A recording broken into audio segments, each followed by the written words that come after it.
Well, go Can I ahead. take a guess on why there's so few black conservatives? I mean, I would guess because there is a stereotype that all conservatives are racist. Is it a stereotype? Which brings me back to being open to the Dunning Kruger effect here. Because what it breaks down to is either I and so many other black people, many of which you've never heard of and never heard from because they don't get a platform, right? Are just lying. Either I and other black people are just we're either lying, stupid, or inherently criminal. Of course, this is Yeah, I'm being sure. hyperbolic, but my point is, so I don't know you guys' background. Mm-hmm. I dropped out of a PhD program to do YouTube full time. So, and before that PhD program, I was a school teacher for 10 years, working in mostly low income urban environments. Okay. I was a social worker, and then I was a health researcher. Okay. And like, just trust me then.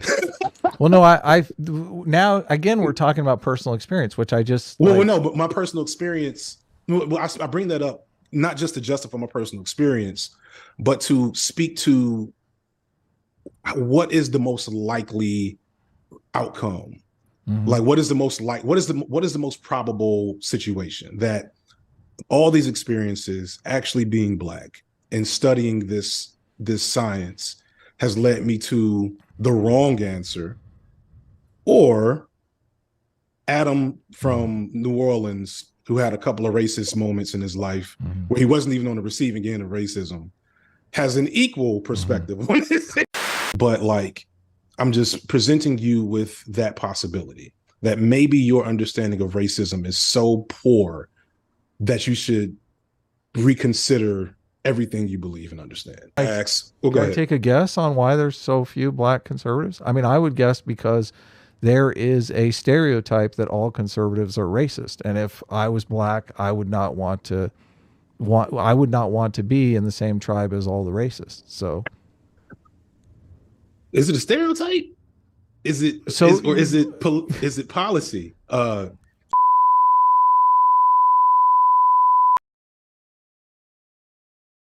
I don't think it's even. But that's the thing, because you'll get racists on the right who will, they'll make this argument about black criminality, and they'll start trotting out the crime statistics, and they'll start painting a very racist stereotype of black people that I personally find offensive, because they'll say, "What, Adam? This is just the facts. Look at the numbers here." And I'm like, even if you can show me that 75% of whatever group it is has some characteristic that you don't like, you're still, shitting on that 25% who has to live with the negative stereotype because of all of your nonsense. So how can you do that to the 25% of people who are not racist conservatives, or the 50% of people who are not racist conservatives, or whatever number it is? I mean, I know you want to make the argument that it's inherent to the philosophy, but like I said, I think the philosophy is hold on to the traditions. And when we're a long way from the tradition of slavery, a long, long way from the tradition of slavery. I think the tradition today that conservatives are hanging on to is freedom of speech, which I think is a tradition we should hang on to. I think they're hanging on to the tradition of live and let live, which I think is something that we should hang on to. I mean, but I am against the racism. So go ahead. I'll let you respond. Yeah, I just disagree. And it's my job to explain that, I guess, at this point. But I also don't take that job very seriously to an extent, because we're working against, there's a reason why CRT was like a huge, political football for the right last year. Like, has nothing to do with like important things that I would think, conservatives or just Americans in general care about, but it was a useful political football because CRT at its core is a very challenging, purposely designed to be challenging to the sensibilities of hegemonic thinking. And so, But without CRT CRT creates negative stereotypes about white people, though. That's, I think, why people are upset about CRT. CRT says white people are inherently racist. Yeah. It depends on how you understand racism. And I think that's like the first thing. Okay. But so, I hold think on. that's the Hold first on. thing This, you have to get. but that's And exactly, look, that's exactly the same thing. The hating, the person who hates black people, the right-wing racist will tell me when he wants to talk to me about race and crime statistics. That's the exact same thing he's going to say. He's and going to be there's like, a this isn't about race, Adam. This is about, not all black people are criminals. This is just, we're just having a conversation here. the difference there is that there's a bevy of like social research that explains why that person like using that argument is not operating with like strong data or analysis. That is, that's just the reality of the situation. And like the funny thing is CRT was kind of built to grade against white sensibilities, which is if I'm sure if you could go back and liberal sensibility specifically.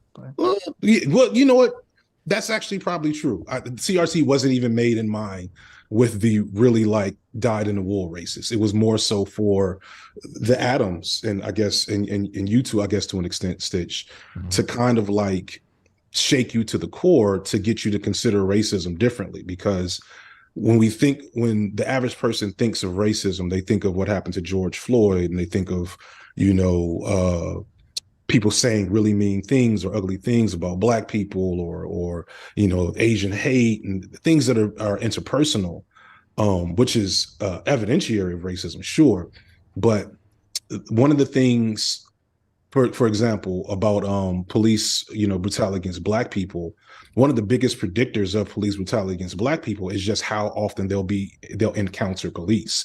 Because I'm sure you both have encountered statistics that talk about how often white people are brutalized by the police. I'm sure somebody's tried to present that kind of argument, right? And so, yes, per like by numbers, white men are much more likely, or not. No, I'm sorry. There are many more white men who are brutalized by police than black men in America. That's a product of numbers, Right? Not disproportionate, though. Yeah. Right. Per capita. The reason why that happens is because of the function that police have in black communities, which is to follow us around and harass us. And so if you, Philando Castile, are you familiar That's one way to with look him? at it, I guess. Are you familiar with Philando Castile? Yeah, I know. He's the guy that had a gun and was shot by police, right? But he had a permit to carry. Yeah, he was reaching for his permit. Yeah. And so one of the things that they pointed out is that he had been pulled over by police like some absurd amount of times, just riding to and from work or whatever.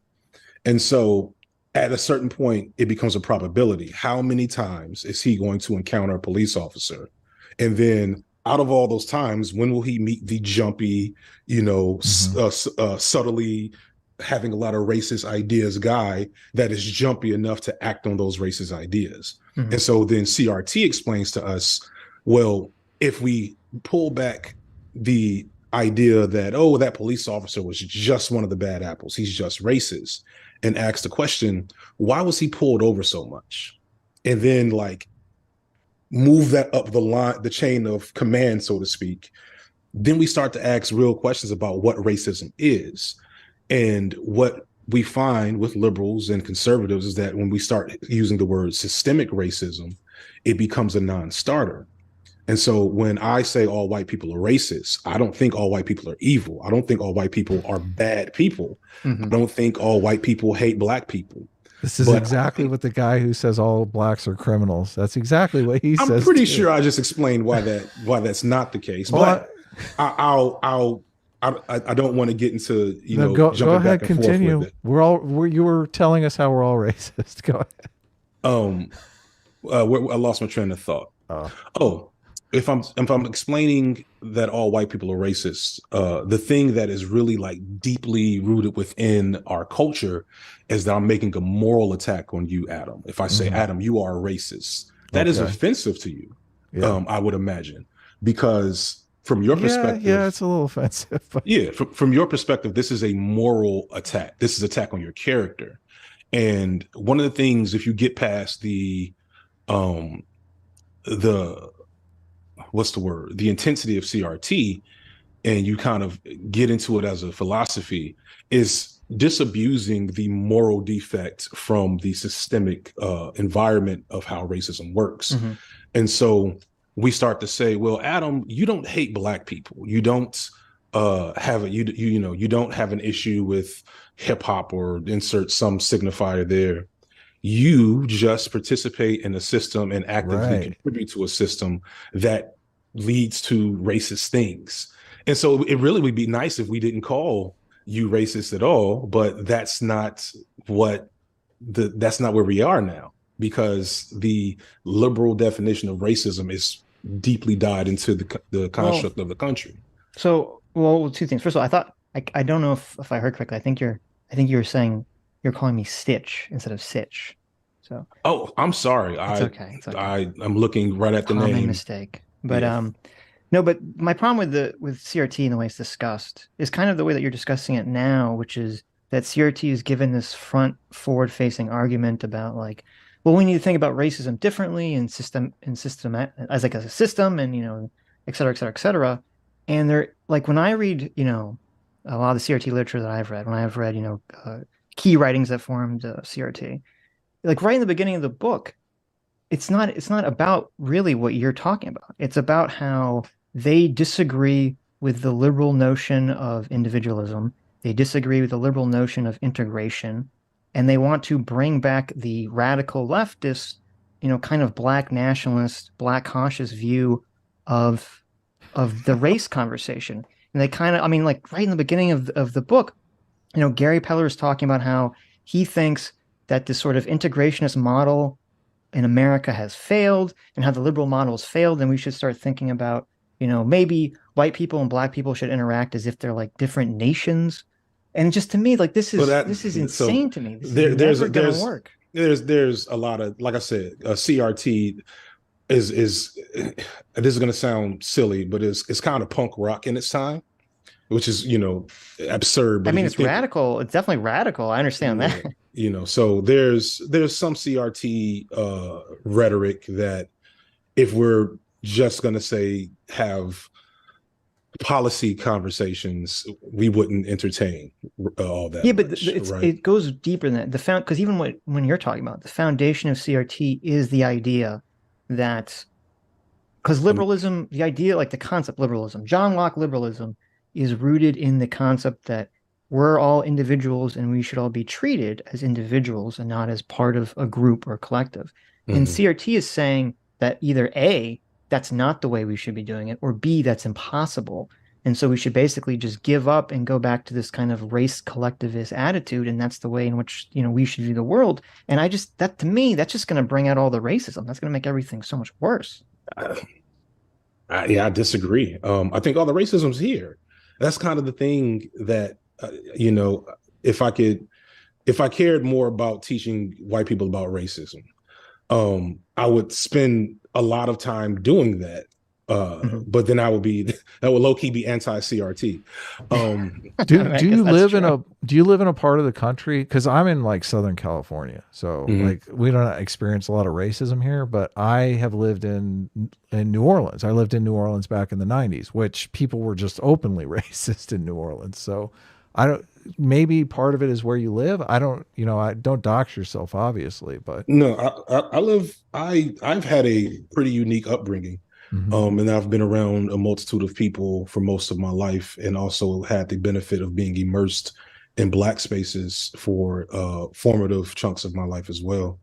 And I've had access to a good education, and also an access to a radical education. So what it comes down to, and then I need to cook broccoli. But I'll still also I want to hear Sitch say something about Sidney Poitier, so we'll come back there as well. What I want to kind of leave you with is the possibility that the systems that we all live under, that have produced pretty much the same framework, at least for Black people and for most minorities, and if you look at it at a 30,000 square foot view, the majority of white people, If we live in a system that has produced the same results for most of, this nation's existence, why would we expect many of the mainstream products produced by that system to present us with a fair understanding of the world outside of that system or beyond that system? And I say that big word salad to say it's just quite possible you all have very, like, you can't even, and I know this is, this is going to sound smug. I'm hearing that about myself a lot. You can't even fathom how little you all understand racism. Like it's Dunning-Kruger effect. And, and I say that being, I think we've been cordial despite obvious differences in a couple of moments. But like, I'm just presenting you with that possibility that maybe your understanding of racism is so poor that you should reconsider everything you believe and understand. Otherwise, the data that I came here to like bring to your attention may be different, because that if anything, as Jordan Peterson fans or former Jordan Peterson fans, I know one of our first introduction was like during his spiral into the transphobia stuff.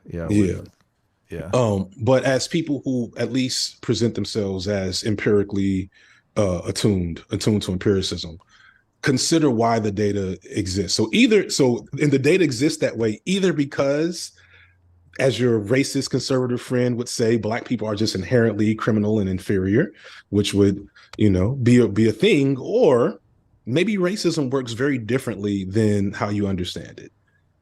So are you saying that the crime stats are cooked? I mean, I'm the crime stats are not just cooked. Okay. Crime in and of itself is cooked.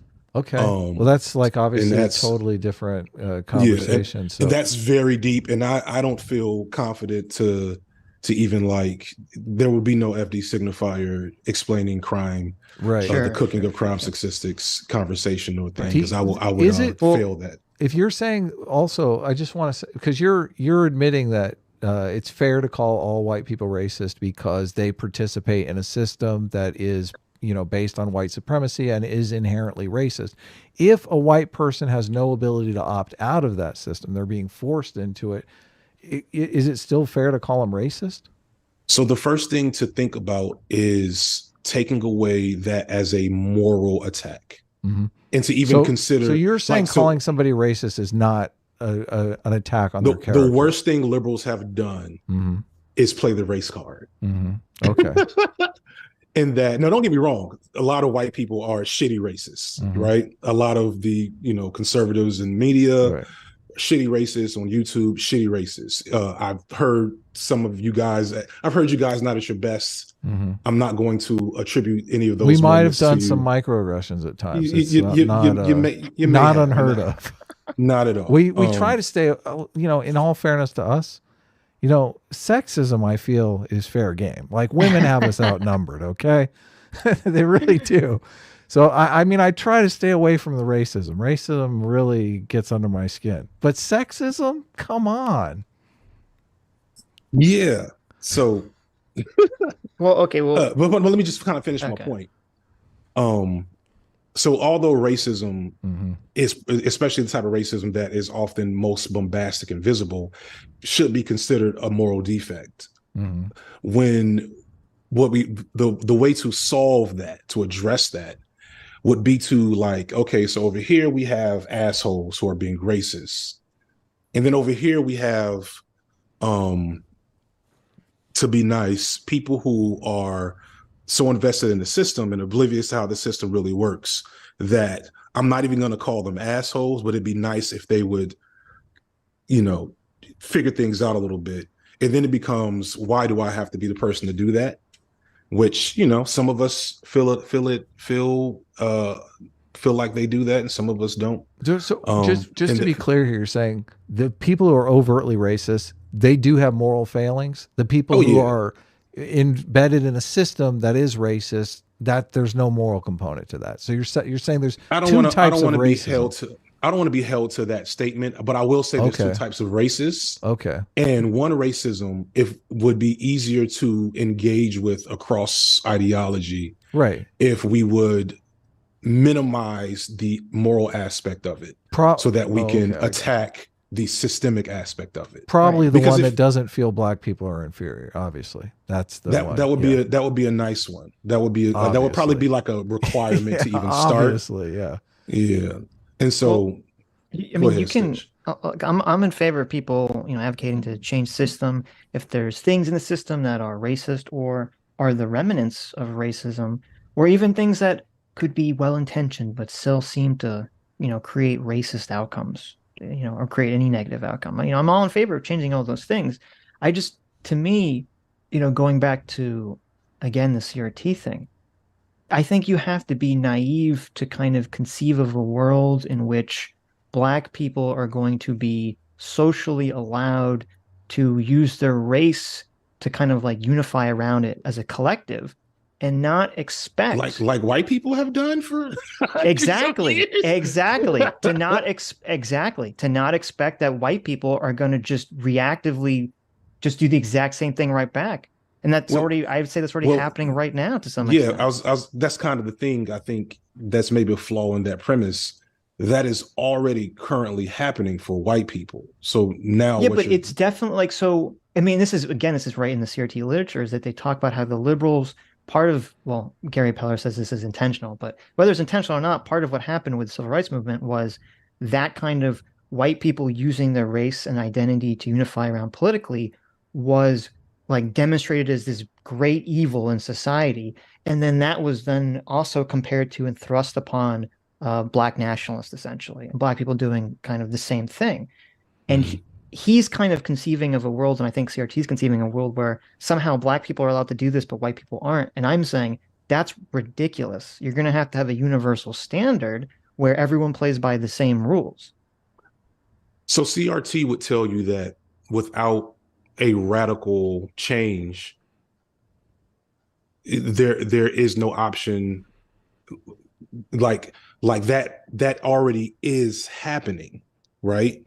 Like, can we agree that that white people collectively, historically in America, if not throughout the Western world, have used race? Like, white isn't even a real thing. Have you gotten to that part of CRT? You know what I'm Yeah, saying of about course. like the okay, so you understand that when he's talking about this, and again, I don't agree with every part of CRT. I think the precipice of like individual nations within America is not a realistic goal without some major calamity or societal collapse at the moment. But the idea that we shouldn't entertain the notion of it because it won't work, baked into that is the idea that what's happening now is working, which is already a collective a collection of power around race for white people. So you kind of see the problem, like, Yeah, and but I'm not gonna poo-poo your mhm. analysis completely in terms of like why that's you will say unrealistic in the moment, but I want you to at least engage with the fact that what you're saying is unrealistic is only unrealistic if it becomes white and black. And right now, it's not only realistic for white people, it exists. You see what I'm You, saying? well, are you conceiving, because the way that I conceive of reality is that yes, there was definitely for most of this country's existence and probably for most of the world's existence, there was, we're going to use some kind of identity, some kind of racial identity to gain political power. Now, what it means to be white has changed over the years. I mean, we always talk about how, the Irish were not wanted and, et cetera, et cetera, et cetera. And, the Brits and the Germans would consider, whether they would consider each other white or the same ethnic group is, changes with time. So, but yeah, America definitely has a history of white people utilizing their ethnic identity or their racial identity to gain political power. But from my perspective, reality, even if things aren't, the utopia, we're still leagues apart now than we were, pre-civil rights or even right after the civil rights movement. And it kind of sounds like you don't Mm, think that there really has been that much movement at all. no, I don't. I Okay. don't. Well, I mean, I guess that's That's the key difference is that and there it. I see that Go ahead. progress is being made and you don't. Yeah. Well, what is your perspective? And that's again Well, where my perspective is that I think a lot of the barriers and systems have been dismantled that were keeping well, no, no, no, racism in no, place. But unfortunately, a bigger issue is I think culture and people's attitudes can take very long times to change. And I think a lot of culture and a lot of economic problems that still plague lower income communities, especially lower income Black communities, are kind of creating all of these things in my mind, which I think you then label as racism, and I label more as the echoes of past racism, which basically put people in those situations in the first place. when I say what is your perspective, I mean literally what are you able to see, Sitch? As in Well, like mhm. as a white guy who I'm just gonna assume you let me know is not very much in community with Black people now or over time. And even if you were, the reason why I jumped in was because there was bad data being shared confidently and it wasn't being challenged by anybody Listen, just within the because Adam circle. says there's lots of Black conservatives, Well, I that's mean, not really, you This is got to all look. your fault, Adam. I did This is not you. look. I would not You point to Candace Owens as Hold any on. sort of good look. Let me example of You Black thought conservatism. you thought per capita, and I thought just in whole numbers. Like, I mean, that's the No, no. difference. Well, both of them are very little. But my point is, the point in asking that is, and then to kind of bring it full circle, and I do really have to go, so I want to Sure. is how and like to give you some type of grace. How could you even learn better if your opportunities to see and learn are controlled by an algorithm that presents you Thomas Sowell before Kwame Ture or W.E.B. Du Bois, etc. Well, I don't That even really that like Thomas Sowell. no, you shouldn't. He's fucking awful. I mean, I've Um, argued with Adam about Thomas Sowell on the housing crash, pretty violently on the stream before. yeah, So. Why? I I'm mean, not I a. lived in the South, though. I moved to the South after I graduated from college with a guy who was by all intents and purposes, a social justice warrior who like moved like mountains to get a black bar back because they wouldn't even let blacks in the bar. So I just I understand the racism. I've Mhm. seen it firsthand. I worked for a guy. I worked for a guy who literally told me, what's the most backwards country in the world, and claimed it was Africa because of all the black people. He didn't even know that Africa Africa is wasn't like a continent with like 100 countries in it. Yeah. So I mean, I've seen the stupid you. racist stuff. I lived in New Orleans for 2 years. So you've witnessed Look, I've probably. seen a guy pull out a gun and say, threaten to shoot a black person. Mhm. Which yeah, no. I would say that doesn't. While those are significant anecdotes that may contribute to your political and social belief systems, it's very it would be. So I've But done you're all you're those acting things. like I'm just getting all my information off of YouTube, though. Like I'm just But I would say what you just named to me is not good information either. okay. You know what I'm saying? My Well, and person. listen, My hold Adam, on. you What look do you very Adam look very young. He doesn't know you're an old man, that you lived through the civil look? rights movement, that you were We there. can look. But the whole thing. The only reason I'm bringing this up is because you've got your anecdotal experience. And I've got Mhm. my anecdotal experience. And unless you want to compare notes on like menace to society or something, like what else? How do we get to some like your experience could be you've had a racist neighbor for the last 50 years. So I don't like what. Well, we would trust the science probably, Mm-hmm. um, and we would trust the data, and we would trust analysis of the data and the science, and we don't. Like we're literally, although Well, CRT is well. First off, CRT was never a about data or policy science, but initiative. yeah. You know what I'm saying? It was never being adopted into policy, right? Which is again kind of my point about Well, the way these work. you're saying that you've experienced. I feel like, and maybe I'm wrong here. Obviously, set me straight if I'm wrong. But it seems like you're saying I myself have experienced a lot of racism, and you guys would never know because you're not black. You Well, wouldn't no, have no, no, experienced no. this racism. He's saying that there's data that Hmm. proves his position. But I think the problem with the data and the analysis of the data is that the data only shows you outcomes. It Right. doesn't read people's minds. It doesn't clearly show whatever the intention of the policies or what even necessarily caused the policies in the first Mhm. place. So we're And just that's where talking we about two argue, different types of is that we racism say, then. well, why is there disparate outcomes? Why are there disparate racial outcomes? And, you know, I assume FD's position is racism, and our position is usually, well, there's some other factor at play than racism, and then we argue about what caused the situation in the first place. Even that's an overly simplistic, Of like, course, but I'm trying to framing of it. generalize. Right, but no, but it's missing a key thing, is that the data gives you outcomes. The analysis helps you understand the outcome better. Yeah, but the analysis, the thing is, like, so you say trust the data, which I'm more trying to be more scientific minded. I try to trust, like, you know, raw numbers. If they say, oh, like this report thing happens or this happens, you can say, okay, well, that's, you know, assuming that's a fact, it's a fact. But then it takes a flawed individual with their biases to quote unquote analyze it, and that's where that's where you lose I me, 'cause mean, I'm like, well, well, and so I would agree to an extent, but that's kind of like all science and scientific interpretation, especially the social sciences, where we're not dealing with, you know, sure, randomized hard control numbers, trials. yeah, right. Which brings me back to being open to the Dunning-Kruger effect here. Because what it breaks down to is either I and so many other Black people, many of which you've never heard of and never heard from because they don't get a platform, right? Are just lying. I don't think you're lying. I think you just No, have no, your no, own no, no, no, perception. no. Let me finish what I'm saying. Either I and other Black people are just we're either lying, stupid, or inherently criminal.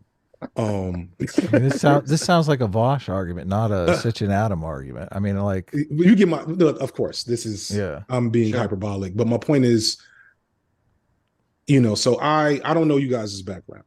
You know, I dropped out of a PhD program to do YouTube full time. And in that program, I've never been accepted to a PhD program and probably never would be. So, and before that PhD program, I was a school teacher for 10 years, working in mostly low income urban environments. Okay. I was a social worker, and then I was a health researcher. Okay. And like, just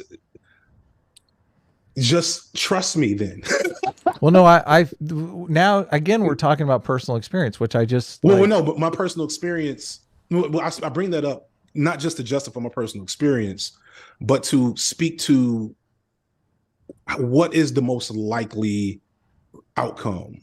Like, what is the most probable situation that all these experiences, actually being Black and studying this science, has led me to the wrong answer, or Adam from New Orleans, who had a couple of racist moments in his life where he wasn't even on the receiving end of racism, has an equal perspective on this situation. Well, no, this is why I brought it up, because like you would have obviously you would have a more, I mean, like I said, it's anecdotal. Mine's anecdotal. Yours is anecdotal. I don't know where we turn if we're not going to turn to our personal experiences. So, but I just, I don't want to be thinking like we are constantly looking for some sort of evidence that we are moving past that day-to-day racism that people are forced to deal with. So, and obviously a lot of that, I would say a better perspective is to understand that it's permanent until further notice. Well, which is a CRT,